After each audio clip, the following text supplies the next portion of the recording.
এখন লাইভে এসে কাঞ্চা হাসিনা, পাপ করলে ভোগ করতেই হবে, হবে না? হবে না? এত বড় পাপ করেছে, কত হাজার হাজার আলেমের উপরে জুলুম করেছে। আজকে তোমার বাপের বাড়ি ভাঙছে বলে তুমি কাঁদছো, তোমার চোখে পানি পড়ছে, তুমি আজ দেশে যেতে পারছো না। তুমি ভেবে দেখো কত পরিবারের চোখে তুমি পানি ফেলিয়েছো, কত আলেমের পরিবারের চোখে পানি পড়েছে। হাজার হাজার মানুষ আলেম যাদিকে আয়না ঘরের ভেতরে মৃত্যুর ঘাট উতরে দিয়েছে। একজন মুফতি সাহেব বেরিয়ে এসে বলছে, যখন আয়না ঘরে ভরে আমরা জানতমই না, আমাদিকে খালি রমজান মাসে জানানো হতো সেহরি এবং ইফতারির সময়টা, তাছাড়া কোনো সময় নামাজের সময়টাও বলা হতো না। এমনকি যখন দেখলাম আর খাবার খাওয়া যাচ্ছে না, তখন ওই রোজা রাখতে লাগলাম। পচা খাবার বলে দেওয়া হতো, পচা ভাত দেওয়া হতো। আর আজকে যে হাসিনা কাঁদছে, সেই হাসিনাকে বলবো আপনার উচিত ছিল ন্যায়ভাবে দেশ চালানো, ন্যায় পালন। শুনেলেন, শুধু হাসিনা নয়, পৃথিবীতে যেই নিজের প্রজার উপরে, দেশের মানুষের উপর অত্যাচার করবে, সে যত বড়ই বাপের বেটা হোক, আল্লাহর মার যখন পড়বে তার কোনো রিহাই থাকবে না। শ্রীলঙ্কার রাজাকে দেশ ছেড়ে পালাতে হয়েছে। হাসিনার বাড়িতে রাজহাঁসের মাংস, সব মাংস। হাসিনার প্রধানমন্ত্রী যারা এত বডিগার্ড, তাকে রান্না ভাত খেতে হয়নি, ৪৫ মিনিটের ভেতরে দেশ ছাড়তে হয়েছে। আজকে কাঁদতে হচ্ছে, আজকে বলছে আমাকে দেশের লোক চাইলে আমাকে ফাঁসি দাও। কেন মৃত্যু চাইছে এটা ভাবতে হবে। এটা আল্লাহর গজব ছাড়া আর কিছু নয়। দেশের যে কোনো রাজা, যে কোনো নেতা, কেউ যদি গরিবের ওপরে, মজলুমের ওপরে জুলুম করে, দুনিয়ার মানুষ তো বরদাস্ত করবে, আমার আল্লাহ বরদাস্ত করবে না। ওই জন্য মজলুমের দোয়াকে আল্লাহ কবুল করে নেয়। হাজার হাজার আলেমের পরিবার, গরিবের পরিবারের দোয়াকে আল্লাহ কবুল করি ওর পতন ঘটিয়েছে। তো সে তো নিজেই বুঝতে পেরেছে। তবে হ্যাঁ, একটা কথা, একটা লোক কিন্তু একা অপরাধী নয়, একা অপরাধী, তার সঙ্গে সবাই অপরাধী। সে এখন বলতে চাই যে আমার বোন আমার কাছ থেকে টাকা নিয়ে পালিয়ে গেছে, সে সাইড হয়ে গেছে, আর পাত্তা দিচ্ছে না। তার ছেলে, তার মেয়ে তাকে পাত্তা দিচ্ছে না। পৃথিবীতে যতগুলো জালিম এসেছে, আল্লাহ সকলের ধ্বংস করেছে না করেন? সকলকে নাম করলাম ফেরাউন, নমরুদ। শুধু এরাই নয়, এই হাসিনাই নয়, 2024 সালে দুটো জালিমের পতন ঘটেছে। নাম্বার 1 হাসিনা, নাম্বার 2 হচ্ছে বাশার আল আসাদ। কথাটা বুঝতে পারেননি? সিরিয়ার প্রেসিডেন্ট দেশ ছেড়ে পালিয়েছে। তার গ্যারেজে, বাড়ির গাড়ি রাখা গ্যারেজে 450 কোটি টাকার গাড়ি রাখা আছে। 450 কোটি, এতগুলো গাড়ি আছে কালেকশন। 5 কোটি, 10 কোটি, 40 কোটি, 80 কোটি টাকা দামি পর্যন্ত গাড়ি আছে তার গ্যারেজে। মোটরসাইকেল আছে কয়েকশো কোটি টাকা। সব দেশের মানুষের পয়সা।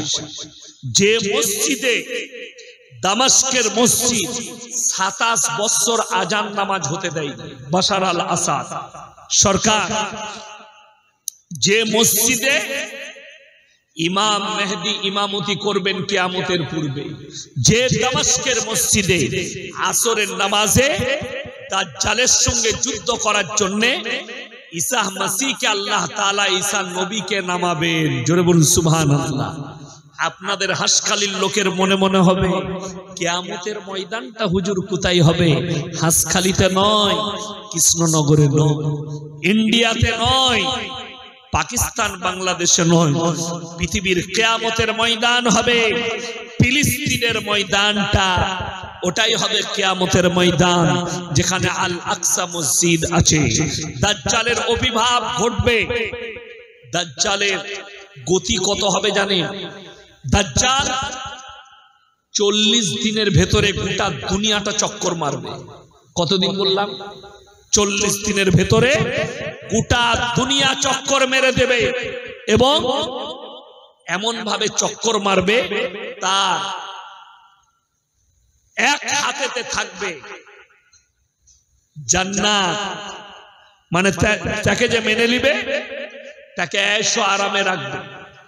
আর ওইটাই হচ্ছে অরিজিনাল জাহান্নাম। যারা তাকে মানবে না, অস্বীকার করবে, তার একদিকে থাকবে কঠিন আযাবের জায়গা, সেইখানে তাদেরকে নিক্ষেপ করবে। আর সেখানে তারা কি হবে? তারাই হবে অরিজিনাল জান্নাতি। ইমাম মেহদি অত্যাধুনিক অস্ত্র নিয়ে যুদ্ধ শুরু করবে। রাসূলের হাদিস, খোরাসান থেকে একটা দল বের হবে, যে দলটা যুদ্ধ করতে লাগবে পৃথিবীর আর কোন শক্তি তার সামনে দাঁড়াবে না, আর এরাই গিয়ে আল আকসায় ঝান্ডা গাড়বে, ইসলাম প্রতিষ্ঠিত হয়ে যাবে পৃথিবীতে। রাসূল সাল্লাল্লাহু আলাইহি সাল্লামের হাদিস, মুসান্নাদ ইবনে আবু শাইবার হাদিস, রাসূল বললেন গোটা পৃথিবীর যত মসজিদ আছে মুসল্লিতে ভরে যাবে। জোরে বলুন সুবহানাল্লাহ। নবীজিকে বললেন সাহাবীরা, ইয়া রাসূলুল্লাহ, সেই মুসল্লি কটা কেমন মুসল্লি হবে? নবীজি কি বললেন জানেন? হে আমার সাহাবীরা শোনো, সেই মুসল্লি কটা হবে? এমন মুসল্লি, তারা সুদখোর মুসল্লি হবে, তারা হারামে ডুবে থাকবে, মুমিন তাদের মধ্যে কেউ থাকবে না। আমার বন্ধুগণ, আমার ভাই, সবাই হাত তুলে বলুন, আজ থেকে আমরা নামাজ কেউ ছাড়বো না। জোরে বলুন ইনশাআল্লাহ। নামাজি হও, দিনদার হও, দিনের উপরে প্রতিষ্ঠিত হয়ে যান, আল্লাহর কাছে হাজিরি দিতে হবে। কোরআনে আল্লাহ তাআলা এই দুনিয়া সম্পর্কে বলেছেন, ওয়ামাল হায়াতুদ দুনিয়া ইল্লা মাতাউল গুরুর, এই দুনিয়া তোমাদের জন্য সম্পূর্ণ ধোঁকা। আপনি ধোঁকায় পড়ে আছেন। কিয়ামতের দিনে আপনাকে এই দুনিয়ার পরে মারাত্মক তিনটে প্ল্যাটফর্ম অতিক্রম করতে হবে। এই দুনিয়ার পরে নাম্বার 1 প্ল্যাটফর্মের নাম হচ্ছে কবর। ওই কবরে আপনাকে যেতেই হবে। ওই জন্য কোরআনে আছে, কুল্লু নাফসিন যায়কাতুল মাউত, যতগুলো জানদার পৃথিবীতে গেছে মৃত্যুর স্বাদ গ্রহণ করতেই হবে। পৃথিবীতে যে ধর্মেরই মানুষ হোক, একে অপরের ধর্মকে অস্বীকার করতে পারে। আল্লাহর কসম, কোন ধর্মের মানুষ মৃত্যুকে অস্বীকার করতে পারবে না। মৃত্যু অনিবার্য হবেই, আপনি যেখানেই থাকুন। আর প্রথম প্ল্যাটফর্ম হচ্ছে কবর।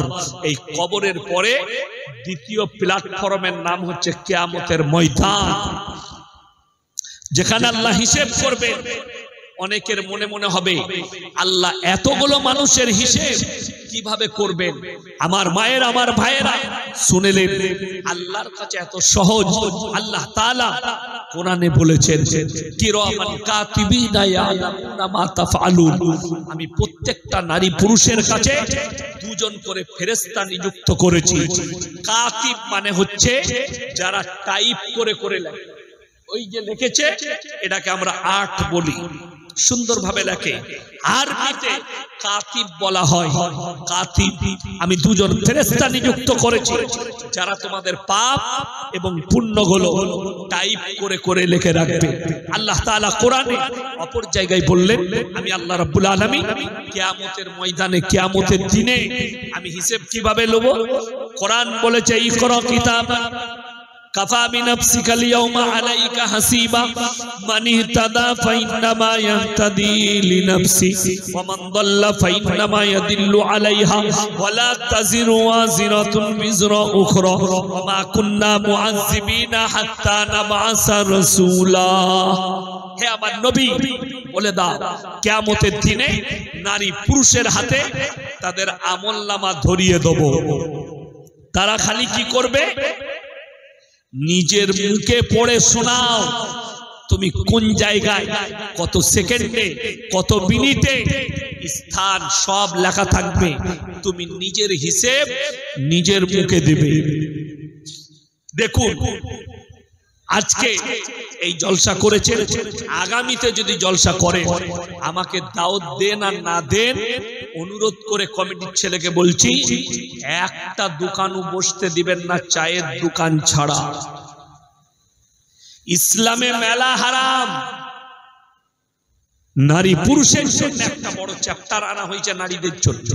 সেটা হচ্ছে ওয়াদরিব খুমুরিহিন্না আলা জুনুবিহি। হে নারী, তুমি পর্দা নির্ধারিত করো, জীবনে তোমরা ধর্ষিত হবে না, লাঞ্ছিত হবে না। আমাদের মুসলিম সমাজ, এই দুনিয়ার মানুষ একটা চকলেটের মূল্য বুঝেছে, কিন্তু নিজের বিটির মূল্য বুঝেনি, নিজের বিবির মূল্য বুঝেনি, নিজের মা বোনের মূল্য বুঝেননি। একটা চকলেট কোন দোকানি ছিঁড়ে যদি বিক্রি করে প্লেটে রেখে, আপনি আর কিনবেন না। ঠিক বললাম না ভুল বললাম? আপনি কিনবেন, আপনি বলবেন দাদা ধুলো পড়ে গেছে, মাছি বসেছে। একটা 1 টাকা দামি চকলেট কেউ ছিলে বিক্রি করলে আপনি আর কিনবেন না। এতই মাছি পড়েছে, এতই ধুলো পড়ে গেছে, আপনার কাছে ইজ্জত নষ্ট হয়ে গেল। আপনি ভেবে দেখুন, একটা নারীকে আল্লাহ কত ইজ্জত দিয়েছে। আপনার মা বোনকে যদি আপনি পেট পিট খুলে বাজারে বার করে দেন, তাদের ইজ্জত কতটা নষ্ট হলো। আমার মা বোন, আপনার মেয়ে, আপনি দোকান বসিয়েছেন, রাস্তাঘাটে নারী পুরুষ একসাথে ঘুরছে। শরীয়তে আছে একজন পর নারী আর পর পুরুষ নির্জনে এক কাছে হলে তৃতীয় নম্বর যে হাজিরি দেবে তার নাম শয়তান। আর কোরআনে সূরা ইউসুফে আছে ইন্নাশ শাইতানা লিল ইনসানি আদুউম মুবিন। শয়তান হচ্ছে মানুষের প্রকাশ্য দুশমন, প্রকাশ্য দুশমন। যদি বলেন কেমন করে, শয়তান ধোঁকা দিয়েছে ইউসুফ নবীর ভাই দিকে, শয়তান ধোঁকা দিয়েছে জুলাইখাকে। কোরআনে আছে নারী দিকে কেন পর্দা ফরজ?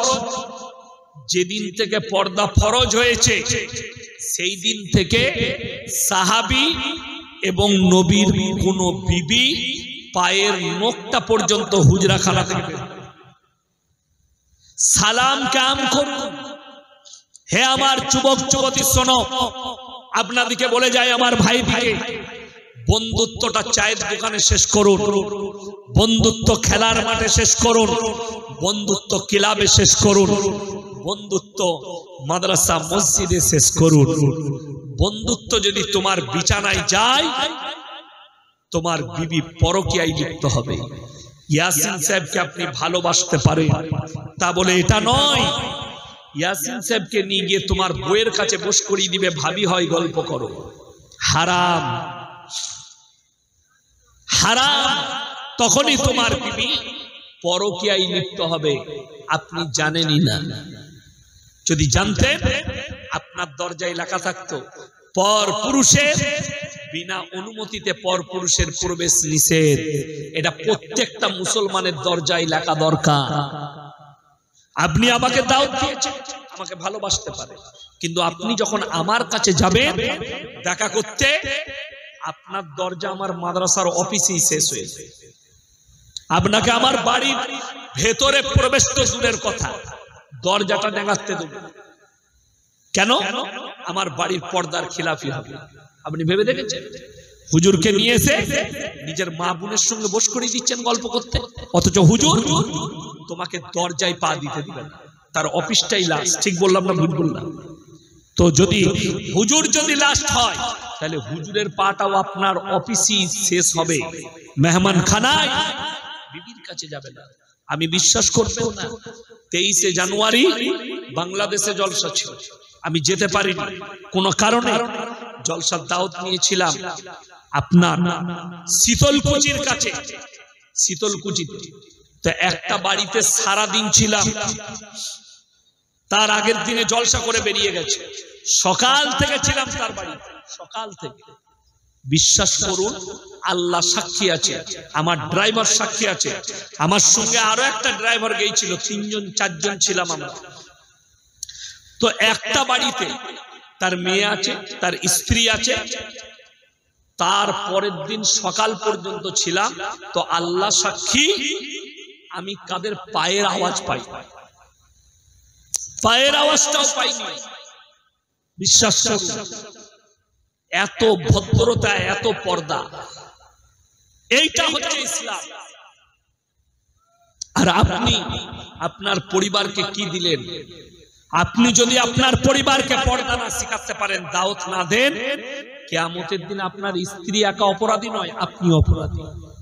আপনার মেয়ে বেপর্দা, সে একা অপরাধী নয়, আপনিও অপরাধী। বক্তা কই? 11:30 বাজছে, 2 ঘন্টা হয়ে গেল। বক্তা নিয়ে এসো। 1 মিনিট বেশি, 2 ঘন্টা মোটাই। আমার ভাই কলিমুল্লাহ ভাইকে নিয়ে এসো।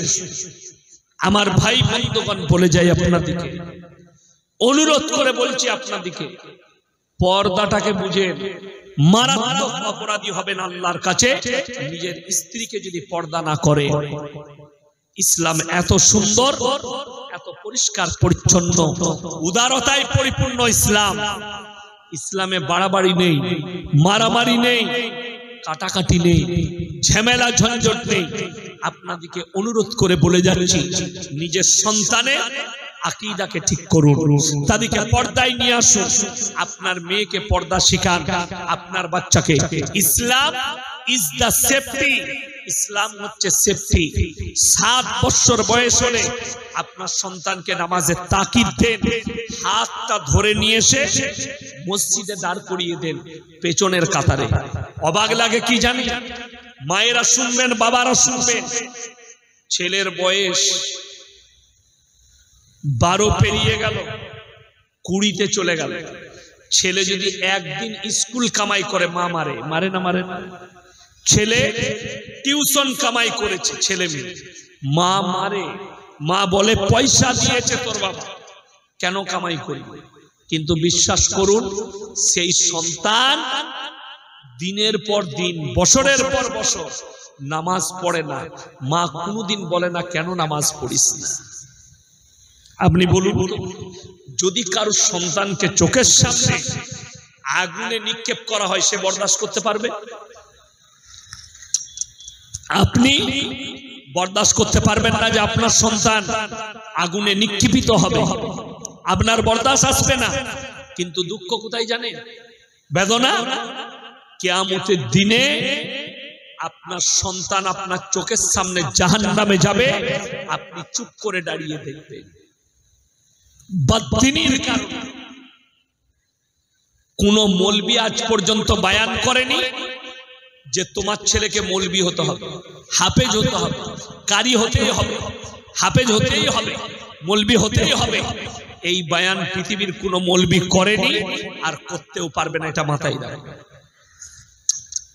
কেন?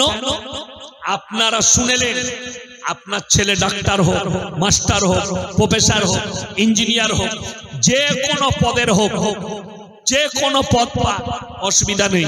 কিন্তু আল্লাহর কসম খেয়ে বলে যাচ্ছি, যদি তার কাছে দিন না থাকে, আমার আল্লাহর কাছে কোনো মূল্য নেই। কি না থাকলে বললাম? দিন যদি না থাকে, আল্লাহর কাছে কোনো মূল্য পাবে না।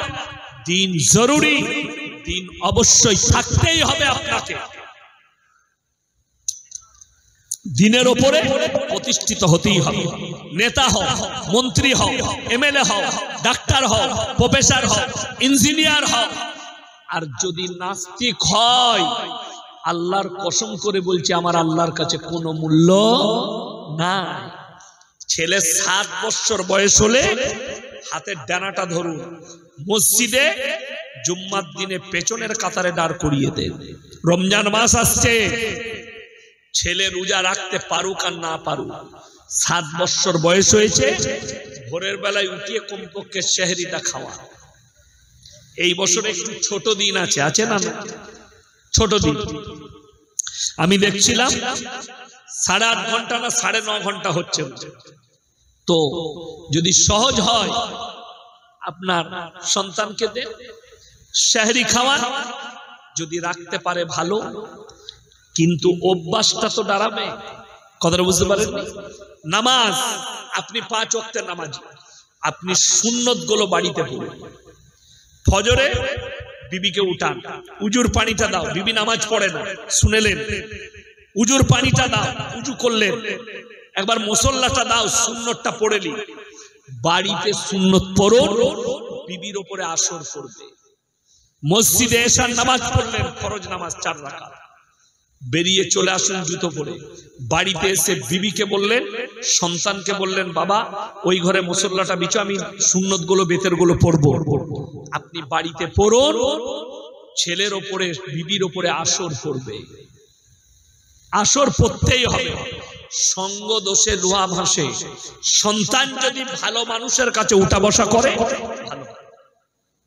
কোন মানুষ ভালো মানুষের কাছে থাকলে সে কি হবে? ভালো হবে। যদি বলেন প্রমাণ, আমি বেশি দূরে নিয়ে যাব না, আমার গাড়িতে বসে আছে আমার ড্রাইভার, সবাই দেখে হুজুর ছাড়া ধরতে পারবে না, এত বড় বড় দাড়ি। আমার তো আল্লাহ সব দিয়েছে, দাড়ি নেই।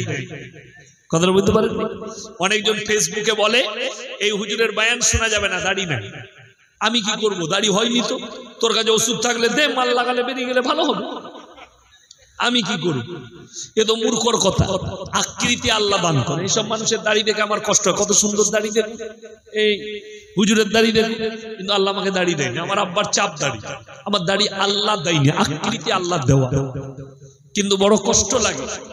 আমার ভাই, আপনাদেরকে অনুরোধ করে বলছি, দাড়ি কাটাটা নেকির কাজ না দাড়ি রাখা না?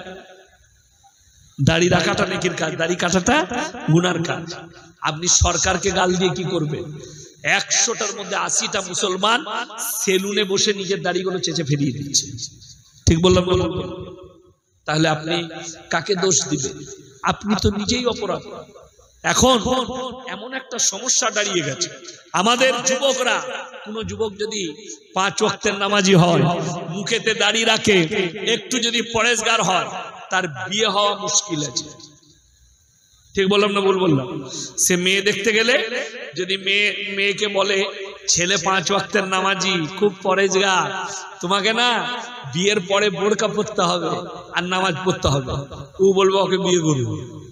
তা বুঝে করো, সেই ছেলের বিয়ে হওয়ার সমস্যা। ওরা বিয়ে কাকে করবে? শুয়োরের মতো চুল কেটেছে, গাঁজা খায়, গুটকা খায়, ছিঁড়া প্যান্ট পরছে, ওকে বিয়ে করবে। কেন? ওকে বিয়ে করলে তো বাজার ঘুরতে পাবে, ওকে বিবাহ করলে মেলা ঘুরতে পাবে, ওকে বিবাহ করলে ফিল্ম দেখতে। মেয়ের বাবাদের উচিত শর্ত রাখা। কি শর্ত? ছেলের আমরা কি শর্ত রাখি? ছেলে কি করে, তাই না? কিন্তু এটা শর্ত নয়। ইসলামে প্রথম শর্ত হচ্ছে কি শর্ত? ছেলের নামাজি কি, এইটা হচ্ছে শর্ত। ছেলে দাড়ি রেখেছে কিনা, এইটা হচ্ছে শর্ত। আমার বন্ধুগণ, আমার ভাই, আপনাদেরকে অনুরোধ করে বলে যাচ্ছি, নামাজ কেউ জিন্দেগিতে ছাড়বেন না। জোরে বলুন ইনশাআল্লাহ। সন্তানকে বলুন, দাড়ি যারা রাখতে পারেননি, দাড়ি আজ থেকে আর কাটবেন না, দাড়ি রাখুন। দাড়ি থাকলে শুনেলেন, যাদের দাড়ি আছে, যারা দাড়ি রেখেছে, তাদের যৌবন ক্ষমতা কম হয় না, যৌবন ক্ষমতা বৃদ্ধি পায়। যারা দাড়ি চেঁচে দেয়, তাদের যৌবন ক্ষমতা, এটা সায়েন্স বলছে, কমে যায়। আমার বন্ধুগণ, আমার ভাই, দাড়ির মর্যাদা দেন, নামাজের মর্যাদা দেন। আপনি রাসূলের মর্যাদাকে রাখুন। আপনি যদি নবীকে মহব্বত করেন, আপনার জিন্দেগিতে যেন নামাজ কাজা না হয়। কেউ যদি ইচ্ছাকৃতভাবে নামাজ কাজা করেন, আপনি বড় গুনাহগার, ছোট গুনাহগার নন। ওই জন্য নামাজ অবশ্যই পড়বেন। গোটা পৃথিবীর দিকে তাকিয়ে দেখুন, পৃথিবীর বেঈমান, কাফের, ইহুদি, নাসারারা উঠে পড়ে লেগেছে আপনার ঈমানকে ধ্বংস করার জন্য। আর আপনি সুযোগ দিয়েছেন ঈমান ধ্বংস করার জন্য। সুযোগ আপনার যদি মনে হয় যে ইসলাম বুঝতে অসুবিধা হচ্ছে, আপনি আলেমের সঙ্গে, ভালো আলেমের সঙ্গে সম্পর্ক করুন, উলামাদের সংস্পর্শে আসুন, ভালো ভালো আলেমের লেখা, স্কলারের লেখা বইগুলোকে পড়ুন। ইসলাম কেউ কি আঘাত করতে শিখায়নি। ইসলাম পরিষ্কার পরিচ্ছন্ন, সুন্দর এবং উদারতায় পরিপূর্ণ। ইসলাম এমন একটা দিক, আমরা কি মনে করেছি নামাজ, রোজা, হজ, যাকাত, এইটারই নাম ইসলাম। কে বলল আপনাকে? পরিপূর্ণ জীবন ব্যবস্থার নাম ইসলাম। মাথা থেকে পা পর্যন্ত পরিপূর্ণ জীবন ব্যবস্থার নাম হচ্ছে ইসলাম। এইটাই বুঝে আসেন মাথা থেকে পা। বুখারী শরীফের হাদিসে আছে, পুরুষরা 4 আঙ্গুল ওপরে টাকনুর ওপরে কাপড় পরবে। বেঈমান কাফের ইহুদিরা এমন এমন প্যান্ট তৈরি করেছে সব টাকনুর নিচে, ঠিক কি না? মহিলাদের জন্য টাকনুর নিচে কাপড় পরতে হবে। রাসূল বললেন বেঈমান কাফের মহিলাদের সালোয়ার তৈরি করলো টাকনু থেকে 1 বিঘা উপরে, ঠিক বললাম না? এখন বেশিরভাগ মেয়েরা টাকনু থেকে 1 বিঘা উপরে সালোয়ার পরছে, এটার নাম দিয়েছে ফ্যাশন। কিছু শিক্ষিত মেয়ে তারা বলছে আমরা যাই পোশাক পরতে পারি, এটা মডেলিং এর যুগ, আমরা ছোট পোশাক পরবো, এটা মডেলিং। ছোট পোশাকটা যদি মডেলিং হয় জেনে রেখে দিবে গোটা হাঁসখালি থানায় সব থেকে বড় মডেলিং হচ্ছে কুত্তাগুলো, যারা কোনো পোশাকই পরে না, এদের থেকে বড় মডেলিং কেউ নাই। আর ইসলাম সব সময় সেফটি দিয়েছে, তুমি নিজেকে ঢেকে লাও। ওয়াদরিব খুমুরিহিন্না আলা জুনুবিহিন, কোরআন তোমরা পর্দা নির্ধারিত করো, নিজেদিকে ঢেকে লাও, কোনোদিন ধর্ষিত হবে না, কোনোদিন লাঞ্ছিত হবে না, কোনোদিন অপদস্থ হবে না। আল্লাহর কাছে কিয়ামতের দিনে তুমি পার হয়ে যাবে, তোমার জন্য মঙ্গল আসবে, অমঙ্গল নেমে আসবে না। আমার ভাই, প্রত্যেকটা ভাইকে বলবো দেখুন, ইসলাম এমন একটা দিক দিয়েছে, পৃথিবীতে এমন কোন দিক নেই। কোরআনটা আল্লাহ তাআলা কোরআনের ভেতরে গোটা পৃথিবীর বায়োডেটা ভরে দিয়েছে। গোটা পৃথিবী যে দিকটা নিবে, অর্থনৈতিক, সামাজিক, পারিবারিক, সাংসারিক, রাজনৈতিক, যে দিকটা নিবেন সব দিকটাই আছে। আপনি কি মনে করেছেন আমাদের দেশের লোক কত নরমাল ভাবে দেখলেন, মনে করে আমি মসজিদের সেক্রেটারি হব, এটা আমার সম্মানের ব্যাপার, এটা বহুত বড় দায়িত্ব। কেউ মনে করে আমি গ্রামের বিচারক হব, নেতা, খুব সহজ না, পদ পাওয়াটা সহজ, ওইটাকে দায়িত্ব পালন করাটা ইসলামে বড় কঠিন। তুমি যদি মসজিদে আমানতের খেয়ানত করো, একটা যদি আমানতের খেয়ানত হয় আমার আল্লাহর কাছে হিসেব লাগবে, আপনার রেহাই নাই। একটা আমানতের খেয়ানত আপনি করতে পারবেন। আপনি যদি নেতা হন, বিচারক হন, একটা যদি অন্যায় বিচার করেন আমার আল্লাহর কাছে হিসেব লাগবে। কিয়ামতের দিনে পাকড়াও করবে, বিচারক দিকে, নেতা দিকে, একদিকে।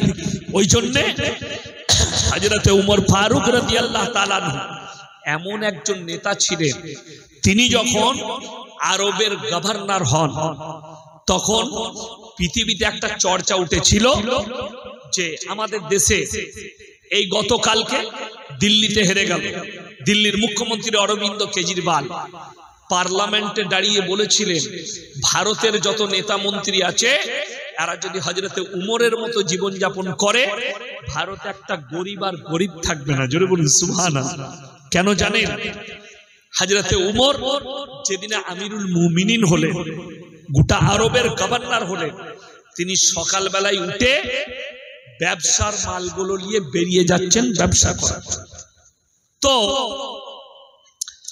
সমস্ত সাহাবীরা আটকালে, হে আমিরুল মুমিনিন, আপনি যদি ব্যবসায় চলে যান আমাদেরকে দিন শিক্ষা কে দিবে? তিনি বললেন আমার সংসার কিভাবে চলবে। তারা বললে আপনি আমাদেরকে দিন শিক্ষা দেন, ইসলাম শিখান, আপনাকে বাইতুল মাল থেকে বেতন দেওয়া হবে, ফান্ড থেকে। তিনি বললেন তাইলে আমার কোনো অসুবিধা নেই। তিনি ফান্ড থেকে বেতন পেতে লাগলেন। তো 1 মাস সংসার চলার পরে কিছু পয়সা বেঁচে গেছে, কিছু টাকা বেঁচে, খাবার বেঁচে গেছে। তিনার স্ত্রী বললে যে যেটা বেঁচে গেছে সামনে মাসে কাজে লাগবে।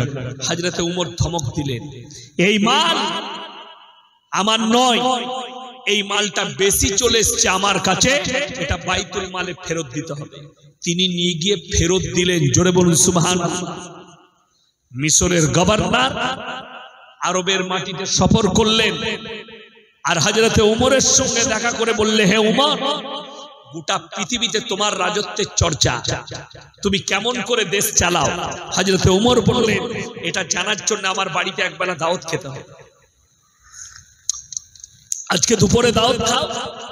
বলে ঠিক আছে, দাওয়াত কবুল করলাম। দাওয়াত তিনি কবুল করলেন। দস্তরখানে বসেছেন। হযরতে উমরে ফারুক রাদিয়াল্লাহু তাআলা আনহু বেটা আব্দুল্লাহকে বললে, আব্দুল্লাহ খানা লাগাও। একটা প্লেটে জবের রুটি আর একটা কাটোরায় এলো জৈতুনের তেল। কোরআনে যেটা আছে ওয়াতিনি ওয়াজ জৈতুন, ওই জৈতুনের তেল খাবার, আর কিচ্ছু নেই। মিশরের গভর্নর বলে, ওমর তুমি গোটা আরব দুনিয়ার গভর্নর, তোমার দস্তরখানে এরকম খাবার? হযরতে উমর বললেন, তুমি কি খাও? বলে আমার দস্তরখানে দুম্বার মাংস পাবে, উটের মাংস পাবে, জবের রুটি পাবে, আখরোট মুনাক্কা, কাজু কিশমিশ পেস্তা বাদাম পাবে। হযরতে উমর বললেন, হে মিশরের গভর্নর, তোমার প্রজারাও কি ওই খাবার খায়? বললেন, না, আমি তো খোঁজ নিই না। হযরতে উমর বললেন, ফজরের নামাজ পড়ে আমি খোঁজ লাগাই, আমার শহরে আমার এলাকায় যত মানুষ আছে সবারই বাড়িতে কি খাবার হয়েছে। আজকের দিনে আমার বেশিরভাগ প্রজার বাড়িতে জৈতুনের তেল আর রুটি, তাই আমার প্রজারা জৈতুনের তেল আর রুটি খাবে।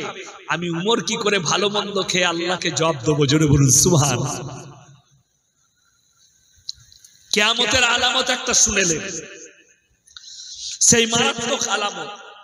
আপনাদের হাসখালি বাজারে যদি কোনো ছেলে 10 টাকা চুরি করে, তাকে বেঁধে পিটায়। ঠিক বললাম না ভুল বললাম? আমি আজকেই মনে হয় সকালে ভিডিও একটা দেখছিলাম ফেসবুকে, কোন একটা ছেলে কিছু চুরি করেছে, কয়েকজন মিলে তাকে এমন ভাবে মারছে, মারাত্মক ভাবে। ছেলেটা গরিবের ছেলে, একটা এতিম ছেলে, খেতে পাই না, লোকের কাছে হাত পাতে, 10 টাকা 5 টাকা দেয় চলে। ভুলবশত একজনের পকেট থেকে 10 টাকা চুরি করেছে, তাকে গাছে বেঁধে পিটাচ্ছে, এটা চোর। আর আমাদের সমাজে যারা কোটি কোটি লাখ লাখ টাকা মেরে নিয়েছে কমে, তাদেরকে স্টেজে রেখে আমরা মালা পড়াই, এটা হচ্ছে সমাজসেবী। समझदारों के लिए इशारा काफी है। এইটাই হচ্ছে কিয়ামতের আলামত। কিয়ামতের মারাত্মক আলামত শুনেলেন। মূর্খর কাছ থেকে সমাজ যখন ইলম নিতে শুরু করবে আর আলেমদিকে বেইজ্জতি করা হবে, আল্লাহ ইলমের থেকে আগে বড় বড় আলেমদিকে দুনিয়া থেকে তুলে নেবে। এটা কিয়ামতের আলামতের মধ্যে মারাত্মক।